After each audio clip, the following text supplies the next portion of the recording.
नमस्कार श्रोते हो, स्वागत आहे आपलं सफर कथा विश्वाची विदर्शना या यूट्यूब चॅनलवर. आपण आहोत नर्मदा परिक्रमा या कादंबरीच्या सफरीवर.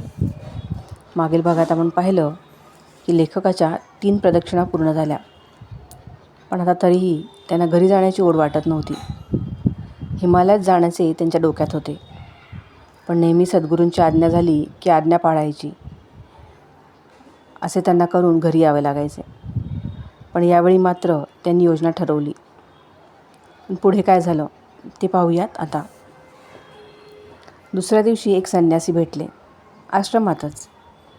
बोलण्याच्या पद्धतीवरून ओळखले, हे मराठी असावेत. पण ते म्हणाले, संन्याशाला प्रांतभाषेचा काय संबंध? हे अगदी खरे. त्यांच्या चेहऱ्यावरून ते तरुण वाटत होते, पण नसावेत. माझ्याशी अगदी आपुलकीने प्रेमाने बोलत होते. माझ्याविषयी बोलताना मला फार मान देऊन बोलत होते. मला कळेना हे काय चालले. ते मला आग्रह करायला लागले, संन्यास का घेत नाही? मी चकित झालो. म्हणालो, स्वामीजी, सिगारेट ओढण्याची मला सवय, मी कसला संन्यासी होणार? ते हसले. मला आतून ओळखत असल्यासारखे हसले. म्हणाले, आता अशा पायरीवर तुम्ही आहात, सिगारेट ओढली काय नाही ओढली काय, खरं ना? आता मला काही खरे वाटेना. हे काय चालले आहे? ते म्हणाले, तुम्ही ती आसक्तीची, पैशाची, कपड्याची ओढ संपवली आहे. अध्यात्माच्या एका उच्च अवस्थेत तुमची साधना चालू आहे. सिगारेट वगैरे क्षुद्र गोष्टी आहेत. ते काही मी तुम्हाला सांगावं असं नाही. तुम्ही संन्यासीच झालेला आहात. फक्त विधीपूर्वक संन्यास घ्या. म्हणालो. देशभर अनेकदा संचार झाला. भगवे कपडे घालून लोक या संन्यास आश्रमाला बदनाम करतायत. मी कुठं आणखी संन्यास घेऊ? संन्यासाची मला बिलकुल ओढ नाही.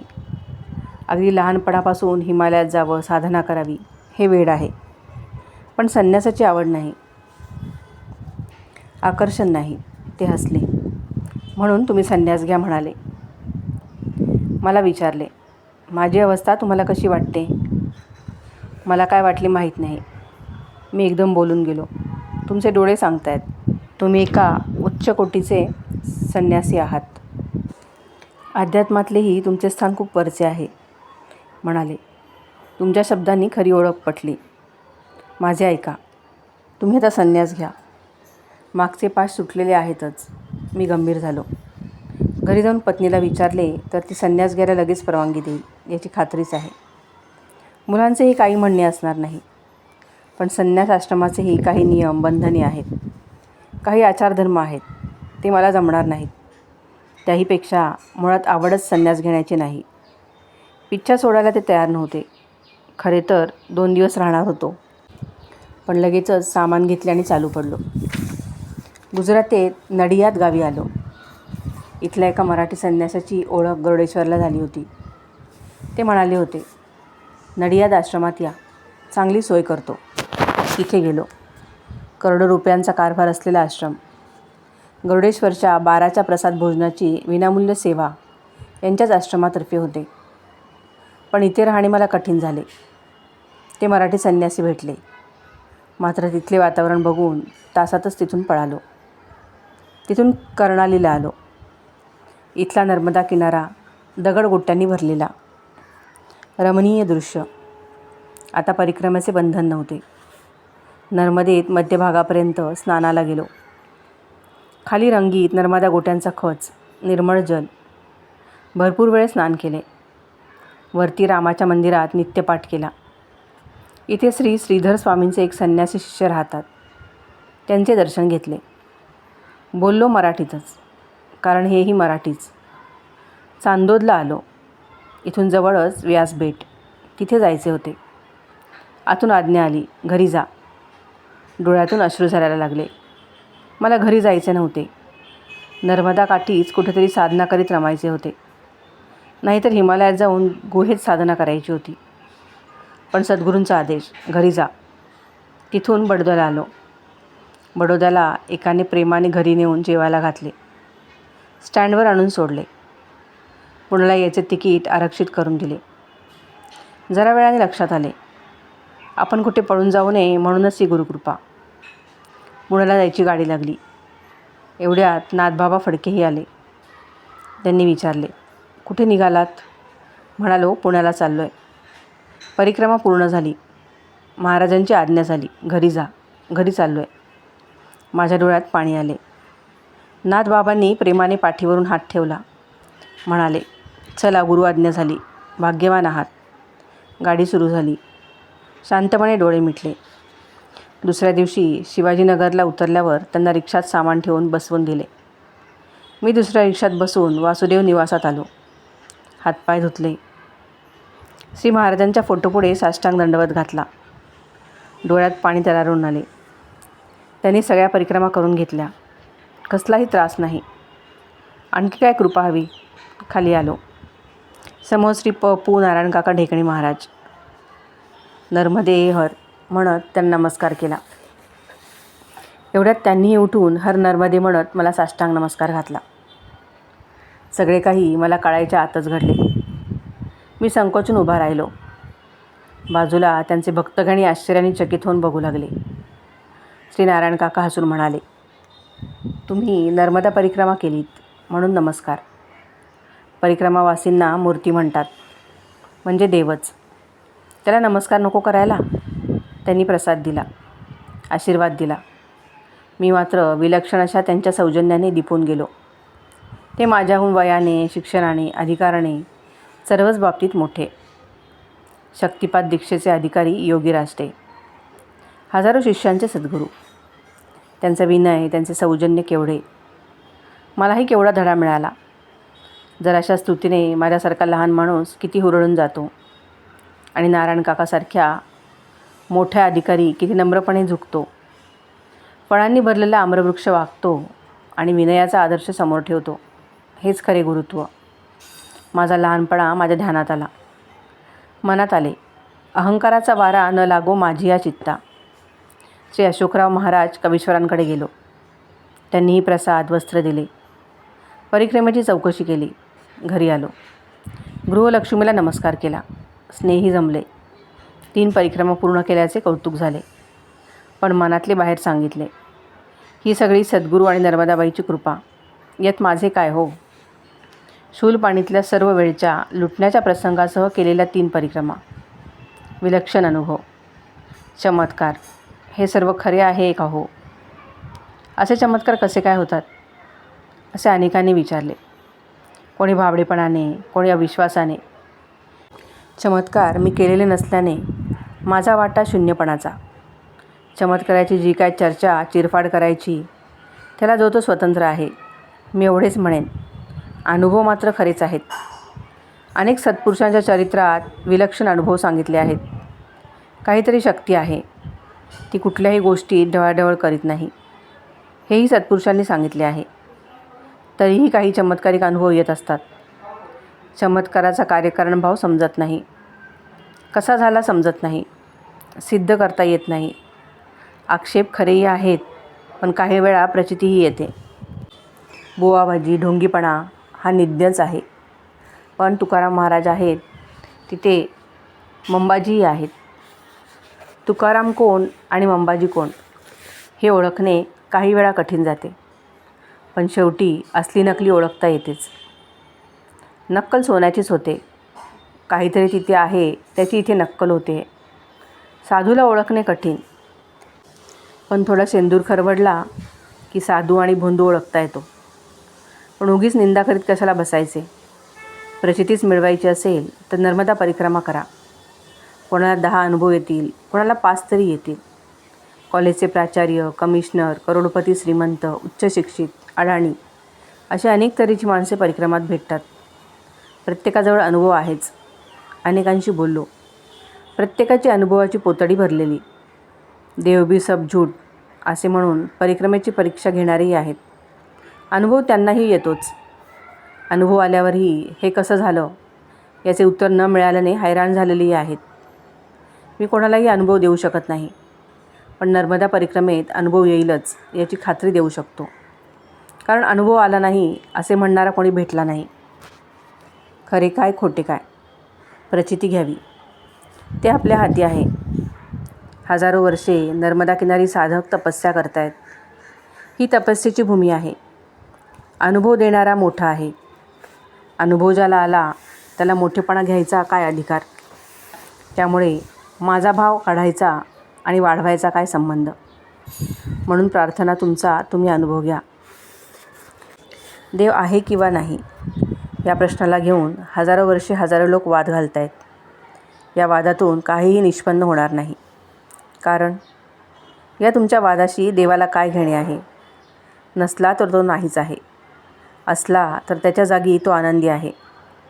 आपण नुसताच काथ्याकूट करण्यात वेळ का घालवायचा. श्री रमेश गोविंद वैद्यांची रुबाई आठवली. परमेश्वर आहे परंतु नक्की कोठे. परमेश्वर नाही सांग तसे का वाटे. तो असो नसो पण कशावरून तू असशी. काठाशी असूनी राही रिकामी कळशी. नर्मदे हर. श्रीमद आद्य शंकराचार्य विरचित नर्मदाष्टक. त्याचा अर्थ हा असा. बिंदूपासून सिंधूपर्यंत अखंड तरंगाकार प्रवाहाने विनटलेल्या आणि दुष्ट पाप प्रवृत्तीमुळे प्राप्त होणाऱ्या जन्मपरंपरेचा नाश करणाऱ्या जलाने युक्त अशा तुझ्या चरणकमलांना कालस्वरूप यमदूतांची भीती हरण करून रक्षण करणाऱ्या देवी नर्मदे मी नमन करतो. तुझ्या जलामध्ये विहरणाऱ्या दीनदुबळ्या मत्स्यांना दिव्यता प्रदान करणाऱ्या, कलियुगातील महादोषांचा परिहार करणाऱ्या, सकल तीर्थांमध्ये वरिष्ठ अशा तुझ्या पादपद्मांना, प्रचंड मासे, कासवे आणि मगरीच्या समुदायांचे तसेच चक्रवाक पक्षाचे कल्याण करणाऱ्या देवी नर्मदे मी वंदन करतो. महाप्रचंड पुराने भूतलावरील सारी पापे धुवून काढणाऱ्या आणि घनगंभीर नादाने पातकांच्या राशी आणि पर्वतप्राय संकटे यांचा चक्काचूर करणाऱ्या तुझ्या चरणभुजांना, प्रलयकालीन महाभयाच्या वेळी मार्कंडेय ऋषींना आपल्या ठायी आश्रय देणाऱ्या देवी नर्मदे मी नमस्कार करतो. मार्कंडेय, शौनक, देवेंद्र ज्यांचे सदैव सेवन करतात त्या तुझ्या जलाचे नुसते दर्शन होताच माझे भय कुठल्या कुठे पळून गेले. पुनर्जन्म तसेच संसार सागरातील दुःखांपासून कवचाप्रमाणे रक्षण करणाऱ्या देवी नर्मदे तुझ्या पदकमलांना मी वंदन करतो.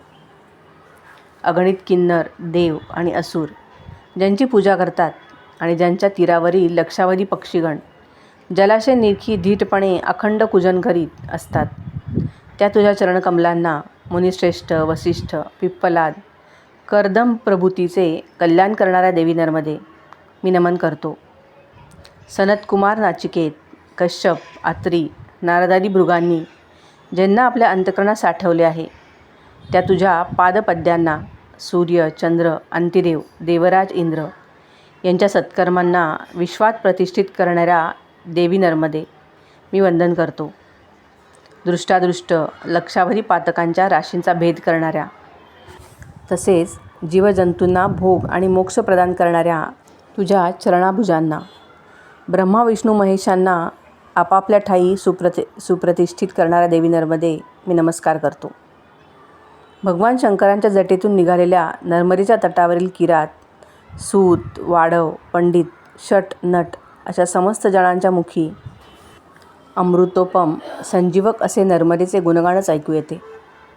दुस्तर पापतापांचा संहार करून सकल जीवांचे कल्याण करणाऱ्या देवी नर्मदे तुझ्या पदकमलांना मी नमन करतो. हे नर्मदाष्टक नेहमी त्रिकाळी ते निरंतर पठण करतात. ते कधीही दुर्गतीला जात नाहीत. एवढेच काय, मानव देहातील अतिदुर्लभ आणि गौरवास्पद असे शिवपद अनायासे प्राप्त झाल्याने ते जन्मबंधनातून मुक्त होतात व रौरवादी नरकांचे त्यांना दर्शनही घडत नाही. आरतीची वेळ झाली. दत्ताच्या मंदिरात आरतीला गर्दी. माणसे आरती म्हणत म्हणत रडत होती. देवाची प्रार्थना करीत होती. तूच बाबा आहेस, सांभाळ सांभाळ, वासुबाबा सांभाळ. आरतीनंतर प्रसादाचे भोजन घेतले. श्री व्यास नावाच्या साधुतुल्य सज्जनाला नमस्कार केला. मागची ओळख होतीच. श्री जगतमाताजींची भेट घेतली. दर्शन घेतले. सगळ्या परिक्रमावासींना चहा, दूध, खिचडी, रव्याचे लाडू त्या आनंदाने देतात. संध्याकाळच्या जेवणाची आग्रहाने सोय करतात. त्यांचा निरोप घेतला आणि पुढे पाय उचलला. पायाला वाऱ्याची गती दिली. पुढच्या परिसरात जिकडे तिकडे शोककळा पसरलेली. भयाची कृष्णछाया उदास भयाणाचे सावट. त्यातच सौराष्ट्राच्या दुष्काळामुळे गावे सोडून येत असलेल्या गाईगुरांचे हजारो संख्यांचे कळप. पाण्याविना चाऱ्याविना दमून गेलेले, चालता चालता मृत्युमुखी पडलेले शेकडो गायींचे हाडांचे देह. सळकावास, गिधाडांच्या झुंडी, वणवण भटकणारे उंटांचे तांडे. त्यांची ही भूक भागवण्याची धडपड. कारण बाभळीची झाडे हे भुकेला अपुरी. नुसते निष्पर्ण काट्यांचे बाभळी वन काय कामाचे. कित्येकदा मुसलमान खाटकांनी गाईगुरांना ट्रकमध्ये घालून आड रस्त्याचा प्रवास करीत जावे. कुठल्या तरी गावापाशी गावकऱ्यांना समजावे, गायी खाटीकखान्यात चालल्यात. संतप्त जवाने ट्रक अडवून गायींना मुक्त करावे. माऱ्या माऱ्या शिव्या. पण गायींना सोडवूनही त्यांचा मृत्यू टळत नाही. खाटकाच्या सूर्याऐवजी पोटाच्या पिंजऱ्यातल्या भुकेने खरडून पाय घासत, डोळ्यांनी मृत्यूचा पाश बघत, तोंडातून फेस घेऊन गायी पाय वेडेवाकडे पसरून मरणाला शरण जात होत्या. सगळेच भीषण. मन विव्हळ होते. विषण्ण हा शब्द इथे काहीच परिणाम करीत नाही. मनाच्या अभद्र चिंध्या चिंध्या होतात. मन करपून जाते. काळाची करपट ढेकर नाकाला दुर्गंधी आणते. आता डोळ्यात पाणीसुद्धा येत नाही. पाण्याचे दुर्भिक्ष आहे ना. कोटेश्वराच्या जवळ आलो. तिथे डॉक्टर भट आणि त्यांचे काका या दोन सहृदयी डॉक्टरांनी माझ्या तोंडाचे हाल पाहिले. खालची आणि वरची कवळी स्वतः 2 दिवस रात्र खपून तयार केली.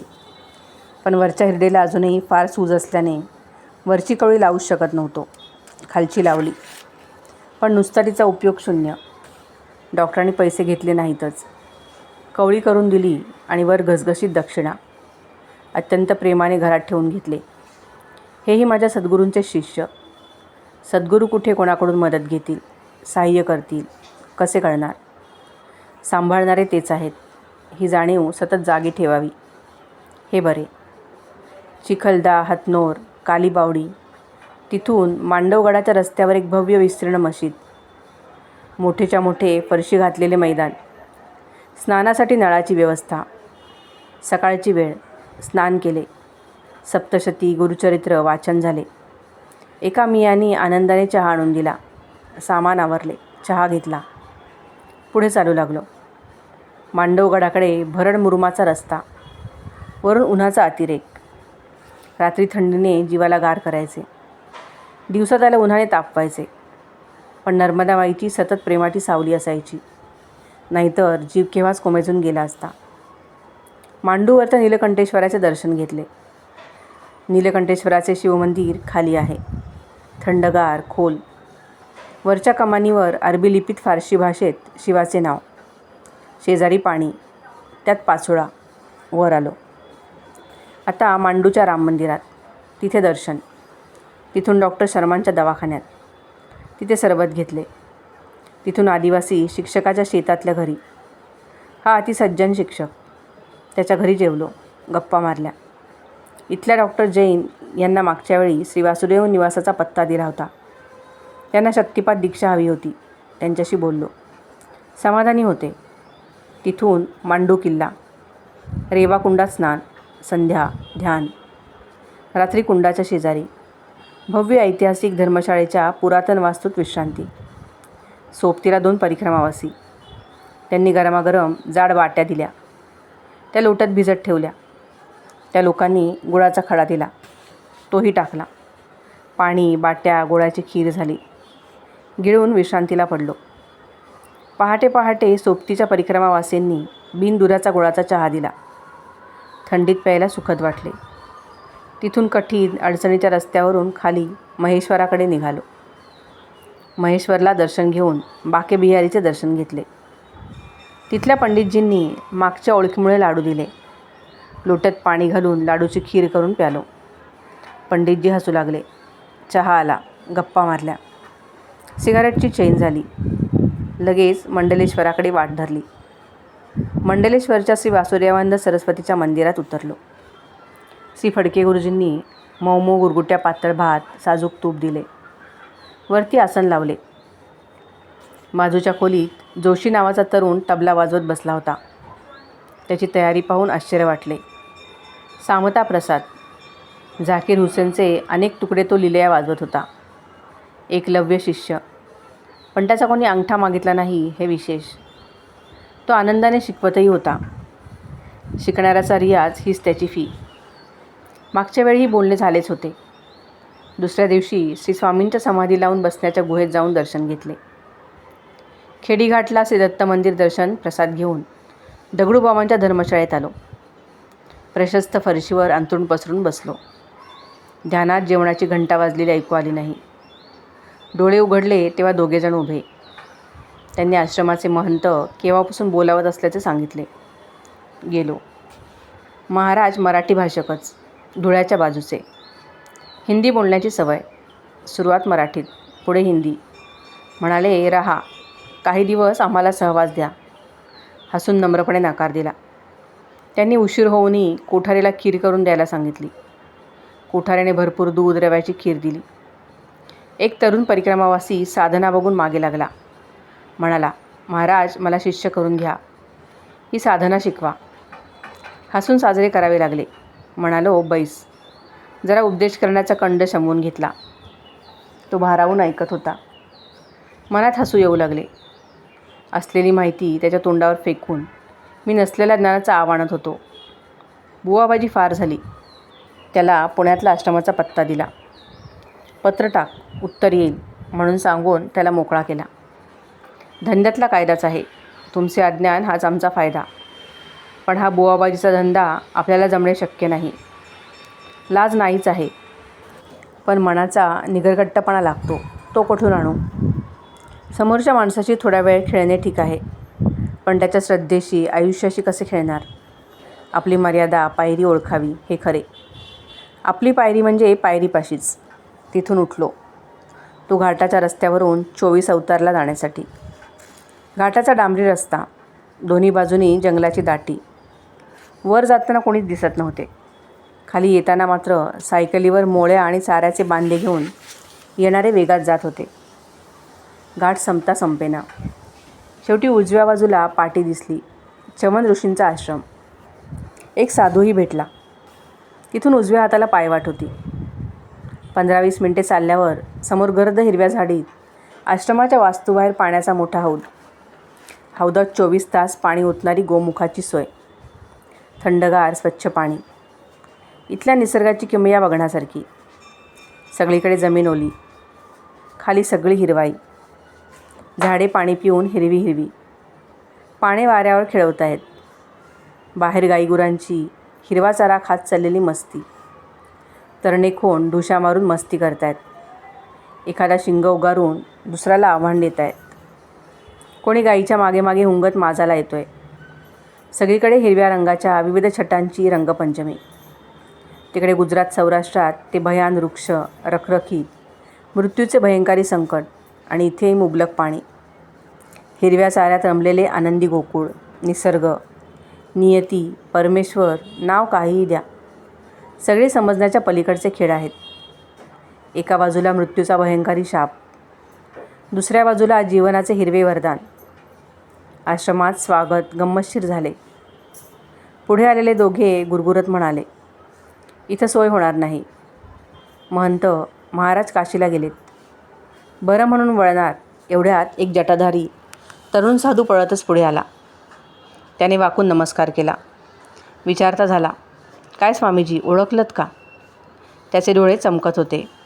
हसत हसत तो म्हणाला, या या, यांना तुमचा अधिकार माहीत नाही आहे, क्षमा करा. त्याने स्वतः झाडू घेऊन जागा स्वच्छ केली. म्हणाला, लावा आसन. त्या दोघांनी हे स्वागत बघून हसून माघार घेतली. एकाने तांब्या भरून पाणी आणले. समोरच्या धुनीमध्ये एकाने लाकूड हलवून फुंकर मारून जाळ केला. त्यावर चहाचे भांडे ठेवले. ओळख दाखवलेला साधू जवळ आला. त्याने स्वतःहून सिगारेट दिली. चहा आला. बोलत बसलो. साधू म्हणाला, आपण मागच्या वेळी दादाजींच्या धुनीत भेटलो होतो. तुमची साधना मी पाहिली आहे. त्या 2 साधूंना यांनी माझी भरपूर स्तुती करून भारावून टाकले. मी धूर सोडत ऐकत बसलो. जो स्वतःची स्तुती ऐकतो, करतो, त्याला समर्थ रामदासांनी तो एक मूर्ख म्हटले आहे. मूर्खपणाचा आनंद भोगत बसलो. 20 मैलांवर पलीकडे गंगा नदी नर्मदाला मिळते. तिचे पाणी एका झऱ्यातून इथे येते. गोमुखातून तेच पाणी 24 तास पडत असते. साधूंनी सोय केल्यामुळे रात्रीचा मुक्काम तिथेच टाकला. हौदातल्या भरपूर पाण्याने स्नान केले. निवांत मानसपूजा ध्यानाला बसलो. 2 तासांनी डोळे उघडले, पण ध्यानात मी बोलत असावा. समोर तिघेही साधू बसले होते. माझ्या डोळ्यात पाणी आले. मी आनंदाने रडत होतो. साधू म्हणाले, स्वामीजी काय झालं?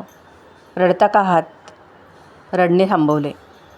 ओठ थरथरत होते. जरा वेळ जाऊ दिला. मग सांगितले, ध्यानात नर्मदामाईची आज्ञा झाली. अजून एकदा परिक्रमा कर. तिसऱ्यांदा शूलपाण्याच्या जंगलातून जा. मी म्हणालो, बरं आई, करीन तिसऱ्यांदा परिक्रमा. तेव्हा मैयाने सांगितलं, आता अमरकंटकपासून परिक्रमा उचल. नर्मदे हर म्हणालो. तेवढ्यात डोळे उघडले आणि समोर तुम्ही तिघं. त्यांनाही आश्चर्य, आनंद झाला. मलाही नर्मदामाईच्या आज्ञेने आनंद झाला. कोणाच्याही आक्षेपांची आजपर्यंत मी तमा बाळगली नाही, पण पुन्हा नर्मदाबाईच्या आज्ञेने खूप समाधान मिळाले. या आनंद प्रित्यर्थ साधूंनी स्वतःहून कढाईचा प्रसाद केला. लोट्यात दूध दिले. दुधात शिरा टाकून खीर करून प्यालो. हा चवन ऋषींचा आश्रम जुनाच आहे. एक धुनी 24 तास धुमसत असतेच. यज्ञकुंडेही 2 आहेत. यज्ञासाठी पैसा गोळा करण्यासाठी महंत काशीच्या दौऱ्यावर गेले आहेत. माझ्या ओळखीचे साधूही आताच 1 दिवसांपूर्वी यज्ञासाठी पैसा गोळा करून आलेत. त्यांचा आग्रह होता, 15 दिवस राहा, यज्ञानंतर जा. पण परिक्रमेची घाई सांगून सकाळी निघालो. दुसरे दोघेही साधूही म्हणाले, पुढच्या वेळी नक्की या. हसून पाय उचलले. सगळ्यांनी गजर केला, नर्मदे हर. तिथून 24 अवतार मंदिर. दर्शन घेऊन लगेचच पुढे पळालो, कारण गेल्या वेळेचा गोरा विदेशी साधू मार्गदर्शनासाठी थांबा म्हणत होता. हो नाही काहीच न म्हणता त्याचा डोळा चुकून पळालो. सैलानी घाट ते पोटलापर्यंत नर्मदा किनारी हिंडताना मोठमोठ्या शिळ्यांवरून खेळत खेळत जात होतो. निरनिराळ्या आकारांचे कापून काढल्यासारखे शिळ्यांचे तुकडे, अगदी चपटे, जाडे, चौकोनी, लांब, चौकोन, सर्वत्र खोल रेषा मारलेले, जणू कोणी आखून मुद्दाम करून ठेवले आहेत. नर्मदेकाठी शिळांचे, दगडांचे आकार तरी किती विविध, रंग वेगळे, आकार वेगळे. काही ठिकाणी प्रवाह वाहिल्यामुळे लाटालाटांची नक्षी, पण ती खाली पाण्याजवळ नाही, वरती उंचावर. हे कसे झाले असेल समजत नाही. रामपूरजवळ असेच आश्चर्य वाटावे असे प्राचीन शिवमंदिर. भरपूर झाडी. शिवमंदिराचे कोरीव शिल्प विलक्षण सुंदर. कोणत्या काळात कशामुळे हे ओसाड झाले समजत नाही. मंदिर काळ्या दगडाचे, अजूनही राहण्याच्या लायकीचे, पण आत पिंडी नाही. थोडे वरती पुढे गेल्यावर एक आश्रम. तिथे फक्त जुनी शेड. महंत वगैरे कोणी नाही, पण एक कुटुंब पाणी भरून ठेवते. जेवणाची सोय होते. तिथे थांबलो. रात्र काढली. सकाळी निघालो. संध्याकाळी धावडी कुंड, पण 5च वाजले होते. धावडी कुंडात स्नान केले. शिवमंदिराच्या झाडाखाली उघड्यावरच मानसपूजेनंतर ध्यानाला बसलो. 8-8:30 वाजता बाजूच्या खोलीतला अघोरी आला. हा काशीच्या कुठल्या अशा आखाड्याचा संन्यासी होता. त्याने मागच्या ओळखीमुळे 2 भाकरी आणि दही दिले. एकच भाकरी घेतली, दह्यात टाकली, वर पाणी ओतले. त्याच्या धुनीपाशी त्याचा गांजा, माझी सिगारेट. दोघेही धुराच्या ढगात बोलत बसलो. जरा वेळाने भाकरी दही पाणी गिळून टाकले. वर पाणी प्यालो. धावडी कुंडाच्या पाण्याचा आवाज रात्रभर कानात होता. त्या गंभीर नादानंदात झोपेचा अंमल सुरू झाला. पहाटे उठून लक्कडकोट जंगलाचा रस्ता धरला. यावेळी प्रकृती उत्तम होती. मारुतीरायाची क्षमा मागून वेगात दौड चालू केली. दुपारी जंगलातले मारुती मंदिर गाठले. तिथे अर्धा तास थांबलो. एक परिक्रमावासी थांबला होता. त्याने एक रोटी भाजी दिली. पाण्यात कालवा करून गिळून उठलो आणि जो पाय उचलला तो एकदम पामाखेडीला राममंदिरात रात्रीच्या मुक्कामाला. दमलो होतोच. जेवण करून झोपलो. पहाटे 4ला उठून चालू लागलो. मध्ये 2दा टपरीवाल्यांनी चहा दिला. चहात बिस्किटे भिजवून वेळ निभावली. एके ठिकाणी विहिरीवर स्नान आणि काटोपले. आणि पायाला वेग दिला. नेमावर गाठायचेच या हिशोबाने पायांना सोडले. 7 वाजता नेमावर. श्री विश्वनाथजी ब्रह्मचारींच्या आश्रमात. प्रमुख घनश्यामजी गाडगीळ म्हणाले, का हो, पुन्हा परिक्रमा? दुसरी? हसून म्हणालो, हो, पण पुन्हा येणार आहे. मैयाचा आदेश आहे. तिसरी परिक्रमा कर म्हणून. ते हसले. म्हणाले, ठीक आहे. जशी नर्मदामाईची इच्छा. सामान ठेवले, स्नान केले. संध्याकाळच्या भजनाला जाऊन बसलो. श्री वासुदेवानंद सरस्वती स्वामींची पदे, पेटी, तबल्याची संगत, शांत भक्तिभावाने गाणारे. मी सवयीप्रमाणे डोळे पुसत रमून गेलो. रात्री घनश्यामजींनी खीर दिली. गिळून झोपलो. आश्रमाच्या प्रशस्त फरशीच्या ओट्यावर. समोर नर्मदाबाई संत वाहत होती. खूप दिवसांनी बोधनी. इथे राष्ट्रपती शर्मांच्या अस्थी विसर्जित केल्या होत्या. इथे पुन्हा एक लाकडी रंगीत उदबत्तीचे घर मिळाले. इथे श्री वासुदेवानंद सरस्वतींनी चतुर्मास केला होता. अर्थात ती जागा जरा पुढे आहे. 2-4 मंडळी मराठी भेटली. जबलपूरच्या एका मराठी संन्याशाबरोबर ते लोक गाडीतून परिक्रम करीत होते. संन्यासी स्वामी काही बोलले नाहीत. मीही नारायण म्हणून छू झालो. संन्यासी भेटले म्हणजे नमो नारायण म्हणून नमस्कार करण्याची पद्धत आहे. ती पद्धत पाळली. त्यांना पाळावीशी वाटली नाही.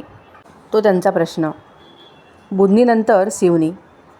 मागच्याच मारुती मंदिरात, पण यावेळी मागच्या अनुभवाने पुजाऱ्यांनी चहा दिला, भोजन दिले. 2 मिनिटे बोलले. पहाटे पुढे चालू लागलो. दोन्ही बाजूनी दूरपर्यंत पसरलेली गव्हाची शेती, पंपांनी आणलेल्या पाण्याचे फवारे. डोळे जणू हिरवे होऊन गेले. ब्रह्मांड घाट. तिथे श्री दत्त मंदिरात गेलो. 80 वर्षाहून अधिक वय असलेल्या मराठी सेवकांची गाठ घेतली. नमस्कार केला. त्यांनी दूध प्यायला दिले. घाटाच्या प्रशस्त पायऱ्यांवर जरा वेळ बसलो. एकेकाळी इथे खूप मराठी कुटुंबे होती, समृद्ध होती. आता जेमतेम मराठी उरलेत. त्यातलेच एक श्री पैठणकर. त्यांनी घरी जेवायला बोलावले. आज गुरुपुष्यामृत मुहूर्त होता. इथेही श्री वासुदेवानंद सरस्वती राहून गेले होते. त्यांच्यामुळे हे दत्त मंदिर पवित्र क्षेत्र आहे. स्नान करून दत्त मंदिरात श्री सप्तशती गुरुचरित्र पाठ केला. श्री पैठणकरांकडे जेवायला गेलो. त्यांची मोठी शेती आहे, संपन्न आहेत. माताजींनी गोडधोड वाढले. म्हणाल्या, चांगला ब्राह्मण मिळाला, हे आमचं भाग्य. मी हसलो. कसला चांगला ब्राह्मण, पण ठीक आहे. दक्षिणा मिळाली. सामान उचलले. ऊन वाढत होते. भाजून निघत होतो. ग्वारीघाट, जबलपूर, माई कुंटे यांच्याकडे जायचेच होते, कारण मैयानं आज्ञा दिलेली. तिसरी परिक्रमा अमरकंटकपासून. मनात आले, अमरकंटकला कढाई करावी, पण त्यासाठी पैसे हवेत. कुठून आणणार? असा विचार डोक्यात आणि ध्यानात. सारखे माईंकडे जा, पैशाची सोय होईल. माईंकडे जा. ग्वारीघाटला उतरलो. स्नान केले आणि आटोपले. जबलपुरात माईंकडे जायला निघालो. त्यांचा पत्ता लक्षात नव्हता. गेल्यावेळी माईंनी ज्या शेकटकर आजींकडे सोय केली होती त्यांचा पत्ता लक्षात होता. यादव कॉलनी. गेलो त्यांच्याकडे. पण त्या दिवशी त्यांचे चिरंजीव घरी येणार. घरात गडबड, साफसफाई चालू. मी कुठे थांबणार? आजींच्याकडून माई कुंट्यांचा पत्ता घेतला. गेलो त्यांच्याकडे. तर तिथे माई आजारी. त्यांच्या यजमानांनी घरात घेतले. चहा दिला. आता माई अंथरुणावर झोपलेल्या. त्यांनी त्यांच्या खोलीतच बोलावले. त्यांचा अधिकार मोठा. त्या म्हणाल्या, काय, तिसरी परिक्रमा करण्याची आज्ञा मिळाली ना? मी हसून होकार दिला. त्याच लगेच म्हणाल्या, आता अमरकंटकपासून परिक्रमा उचला. मी थक्क. सगळे माईंना माहितीच. त्याही हसल्या. मी पैशाचे बोलावे म्हणून तोंड उघडणार. त्या म्हणाल्या, अहो, मी पुण्याला तुमच्या घरी राहून आले. तिथे मोठं आजारपण आलं. जानकीताईंनी इतकी सेवा केली. भिडे पती पत्नी, तुमची भाची प्रतिभा, सगळे प्रेमानं भेटून गेले. खूप सेवा केली तुमच्या पत्नीनं. मी म्हणालो, माई, तुमची सेवा करायला मिळाली हे तिचं भाग्य, पण तुमचं त्या आजारपणानं हिंडणं फिरणं बंद केलं हे फार वाईट झालं. माई हसल्या. म्हणाल्या, इतकी वर्ष 50हून जास्त वर्ष हिंडते आहे. देशभर कीर्तनं, व्याख्यानं झाली. नर्मदा परिक्रमा झाली. आता नर्मदा माईची इच्छा. सक्तीनं विश्रांती घेते. सगळं ऐश्वराधीन. माईंनी सुनेला पुन्हा चहा द्यायला सांगितला. चहा अर्थात माझ्याचसाठी. माई म्हणाला, अहो तुमच्याकडून मुंबईला गेले. तिथे एक व्याख्यान होतं. तिथे तुमचे मित्र श्री सुनील उर्फ बापू भाटकर भेटले. त्यांनी तुम्हाला देण्यासाठी 1,000 रुपये दिले आहेत. मी अवाक. म्हणजे चमत्कारावर विश्वास ठेवायचा नाही असे म्हणून चालेल? माझ्या ज्या ज्या अडचणी त्यांचे निवारण.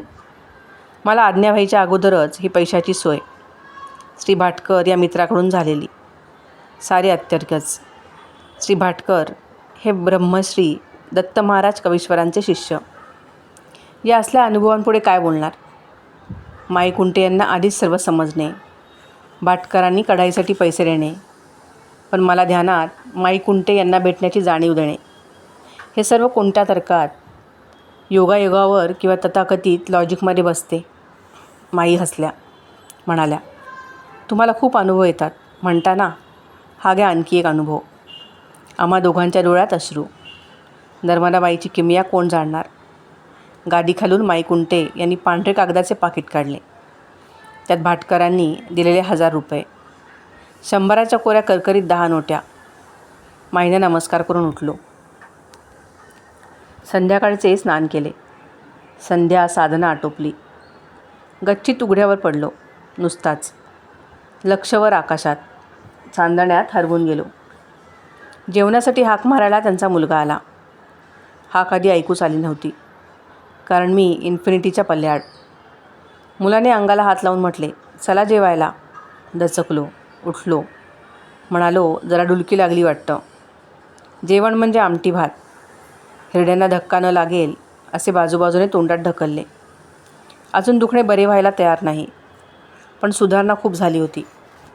सकाळी माईने जेवायला घातले. प्रेमाने निरोप दिला.